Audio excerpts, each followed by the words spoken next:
माननीय प्रधानमंत्री महोदय भारत सरकार के नाम पर एक ज्ञापन पत्र लेकर के कमिश्नर महोदय के समक्ष आए थे रीवा संभाग, और हमने ये ज्ञापन दिया है। वास्तव में मामला है ये प्रस्तावित डेटा प्रोटेक्शन बिल जो 2022 का वर्तमान जो मसौदा तैयार करके सरकार ने आम जनता से फीडबैक मंगवाया है। इसमें उन्होंने आरटीआई कानून को संशोधित करने का प्रयास किया है, और प्रयास ही नहीं, यदि ये डाटा प्रोटेक्शन बिल, यदि इसको हम शॉर्ट में कहें, यदि ये लागू हो जाता है तो निश्चित तौर पर आरटीआई कानून पर बहुत दुष्प्रभावी प्रभाव पड़ेगा। सबसे बड़ी बात इसमें धारा 2,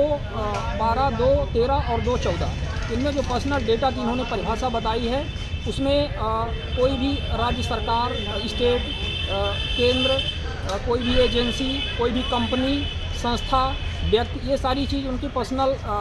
डेटा की परिभाषा में आती हैं। तो आप समझ सकते हैं कि ये यदि पर्सनल डेटा की परिभाषा में आ गई और यदि इनका 30(2) जो धारा 30(2) है वो लागू हो जाता है, जिसमें इन्होंने 81J जो आरटीआई एक्ट है उसका प्रावधान पूरी तरह से हटा दिया गया है। इसमें 81J में होता ये था कि अभी तक जो जानकारी सांसद और विधायिका को मिलती थी वो जानकारी आम जनता भी प्राप्त कर लेती थी, लेकिन अब पर्सनल डेटा, पर्सनल जानकारी के नाम पर ये जानकारियाँ आम जनता को हासिल नहीं होगी। इससे ये नुकसान होगा, और साथ में 29(2) जो इसकी धारा है डेटा प्रोटेक्शन बिल की, इसमें ये सर्वोपरि प्रभाव रखेगा। तो यदि डेटा प्रोटेक्शन बिल 2022 का प्रस्तावित मसौदा यदि पारित हो जाता है, सर्वोपरि प्रभाव रखेगा, तो अभी तक जो भी कानून अभी तक बने हैं, चाहे वो आरटीआई कानून हो या कोई भी कानून हो, उनके ऊपर ये प्रभावी रहेगा। मतलब वो कानून काम नहीं करेंगे, अब से